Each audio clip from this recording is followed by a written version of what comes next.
চলে এসেছি। আজকে ভাবছি তোমাদের সাথে একটু আমি কিভাবে রান্না করি সেই ভিডিও ছাড়বো। তো আমি কি করে রান্না করি সব কিছুই তোমাদের সঙ্গে বলবো। আর আজকে বিশেষ করে তোমার দাদাভাই গরু গোশ নিয়ে এসছে। আমি ভাবছি তাহলে আজকে একটা ভিডিও করে ছাড়াই যাক যে কীভাবে রান্না করি। তো আমি কি রান্না করছি আর কিভাবে রান্না করছি ফুল ডিটেলসে দিচ্ছি, তো তোমরা দেখতে থাকো। চলো। সো আমার এদিকে ভাত রান্নাও কমপ্লিট হয়ে গেছে। আর আজকে আমি রান্না করব ডাল, ডিম আর আলু ভাজি করব আর গরুর গোশ। তো আমার সব কিছু কাটাকুটি কমপ্লিট।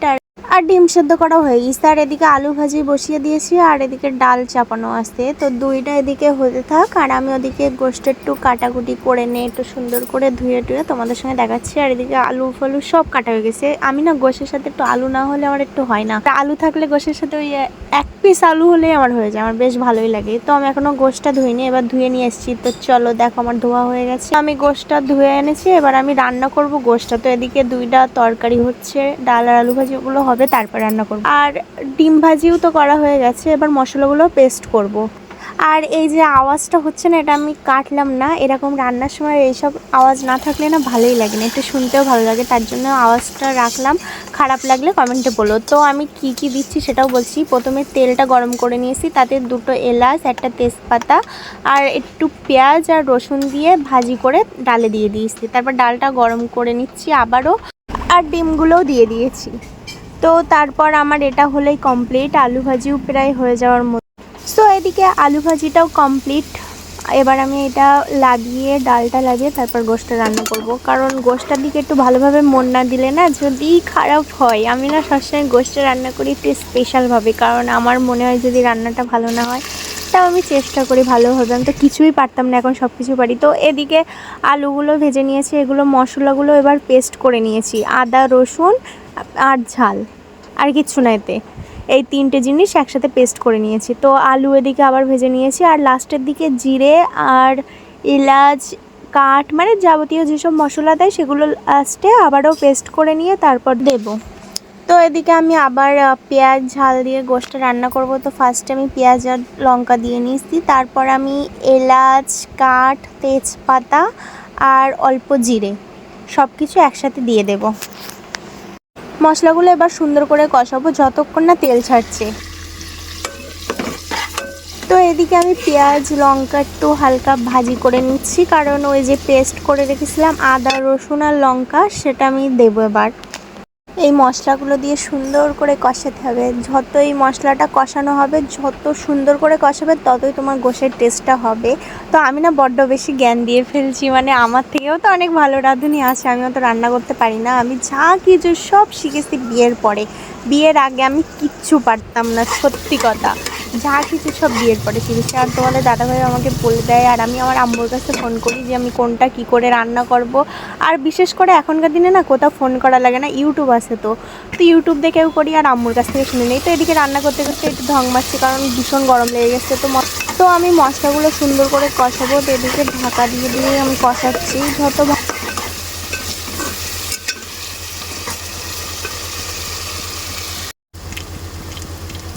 মশলা আমার কষানো কমপ্লিট। তোমরা দেখে বুঝতে পারছো যে মশলাটা কেমন ছিল আর এখন কেমন হয়ে গেছে। তো আমি এবার গোশগুলো দিয়ে দিচ্ছি, আর গোশটা দিয়ে সুন্দর করে নাড়াচাড়া করে নুন টুন দিয়ে ভালো করে কষাতে হবে। আর আমি হলুদ লঙ্কার গুঁড়ো না পরে দিই, আমি এখন দিই না, শুধু আমি নুন দিয়ে কষাই। আর এই যে মশলাগুলো দিয়েছে এগুলো। আর এদিকে আমার রান্না করতে করতে প্রচুর গরম লেগে গেছে, আমি তার জন্য ফ্যানের কাছে চলে এসেছি, কারণ আমার এত গরম লাগে আমি কি বলবো। আর ঘরের ভিতরে এটা যত টিনের চাল, তো ওর জন্য বেশি গরম লাগে। মানে আমরা মুম্বাই থাকি, আমরা তো বাড়ি থাকি না, তো এখানে অত রাজকীয়ভাবে থাকলে চলবে না, কারণ আমাদের নিজস্ব বাড়ি আছে দেশে সুন্দর, কিন্তু এখানে তো বিল্ডিংয়ে থাকতে গেলে অনেক টাকা পয়সা খরচ হয়ে যাবে। ওর জন্য আমি বলি কি এখানে আমি বেস্ট আছি, অত টাকা খরচ করা যাবে না, কারণ এখানে আমরা ইনকাম করতে এসেছি, খরচ করার জন্য না। এখানে একটু কষ্ট করে থাকি, কিন্তু দেশে গিয়ে ভালোভাবেই থাকবো।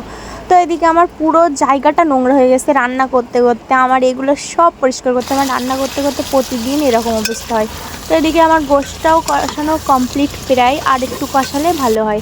আর এর মধ্যে আলুটা দিয়েছিলাম, দেখানো হয়নি। তো এবার দেখো পুরো কষানো কমপ্লিট, গোশের কালারটা দেখে বুঝতে পারছো। তো আমি গরম জল দেবো, তোমরা কেউ ঠান্ডা জল ইউজ করবে না। কারণ ঠান্ডা জল দিলে না একটু টক টক ভাব লাগে, আর গরম এই যে জলটা দিচ্ছি এর জন্য কোনো খারাপ টেস্ট লাগবে না, আরও সুন্দর টেস্ট হবে যেরকম একটা টেস্ট। তো আমার এদিকে বগর বগর করতে করতে গোশও রান্না কমপ্লিট। এবার আমি চলো ভাত খেতে চলে এসেছি। আর ভাত আমার থালায় অল্প দেখে যেন ভেবো না, তোমাদের দেখানোর জন্য অল্প নিয়েছি, আমি এরকমই খাচ্ছি কারণ ডায়েট করছি এর জন্য। আর নাহলে এর থেকে একটু বেশি খাতাম, এখন একটু কম খাওয়ার চেষ্টা করছি কারণ আমি দিন যাচ্ছি আর মোটা হয়ে যাচ্ছি। তোমাদের দাদাভাই এত ভালোবাসে, মানে আমি কোনো রকম হালকা হতে পারছি না। তোমাদের দাদাভাই জোর করে আমি আসছি ডায়েট করছি, কারণ ও আমার ডায়েট করতে দেয় না। তো এদিকে তোমাদের দাদাভাইয়ের কাছ থেকে রিভিউ নেবো যে আমার গোশ রান্নাটা কেমন হয়েছে, এতক্ষণ ধরে রান্না করছি। ও তো এক কথায় বলছে, আমি এখন কথা বলতে পারছি না, আমার ভীষণ ভালো লেগেছে, খুব টেস্ট হয়েছে, আরও সুন্দর লাগছে গোশটা খেতে। তো এখন গোশ খাচ্ছে, আমি বারবার বলছি ভালো লেগেছে বলছি, আমি এখন কথা বলতে পারছি না, আমার গোশটা টেস্ট লেগেছে ভীষণ। তো আমিও খেয়ে দেখলাম, না ভালোই টেস্ট, গোশটা সুন্দর লেগেছে। অন্য দিনের থেকে না আজকে বগর করতে করতে ভালোই রান্না করলাম আমি, কারণ আজকে একটু বেশি সুন্দর করে সময় দিয়ে রান্না করেছি। অন্য দিনও ভালো হয়, কিন্তু আজকে যেন আমার বেস্ট লেগেছে সব থেকে। সো আমি এদিকে চুপচাপ খেয়ে নেই, এখন কথা বলার টাইম নেই কারণ গোশটা সুন্দর হয়েছে খেতে। তো আমি এদিকে খেতে থাকি। আর আমার না গোশের ওই যে তেল গোশের গায়ে লেগে থাকে, ওই তেল গোশগুলো আমার খুব ভালো লাগে, কিন্তু এখন বেশি তেল খাওয়া যাবে না কারণ মোটা হয়ে যাচ্ছি। আগের থেকে একটু হলেও ওয়েটটা কমেছে, একটু হলেও, কারণ আমি বেশি দিন হয়নি এত ওয়েট বেড়ে গিয়েছিলো, তার জন্য আবার ওয়েট কমানোর চেষ্টা করছি। আগে না ওয়েট কমানো লাগতো না, এমনিতেই ওয়েটটা কমে যেত, আর এখন বাবা ওয়েট কমানোর কত চেষ্টা করছি। আর আগে ওয়েটই বাড়তো না, কারণ আগে বিয়ে হয়নি, এখন বিয়ে হয়ে গেছে, মানে মানুষের বিয়ে হলে না ওয়েট এমনিতেই বেড়ে যাবে। তো আমি বড় করতে এদিকে খেয়ে নেই। আমি না গোসল করিনি, সব থেকে ভালো বড় কথা আমি এটা বলিনি তোমাদের, আমি গোসল না করেই খেতে বসে গেছি। তো আমি খাওয়া দাওয়ার পরেই গোসল করবো, কারণ তোমাদের দাদাভাই আমাকে বলছে খেয়ে দিয়ে গোসল করবে।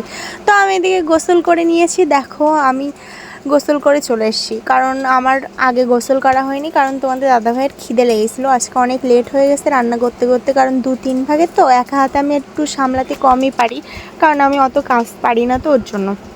তো আমি এদিকে লস্যি খেতে থাকি, আর তোমাদের সাথে নেক্সট ভিডিওতে দেখা হবে। আর ভিডিওটা কেমন লেগেছে আমাকে কমেন্টে বলবে। তো চলো বাই।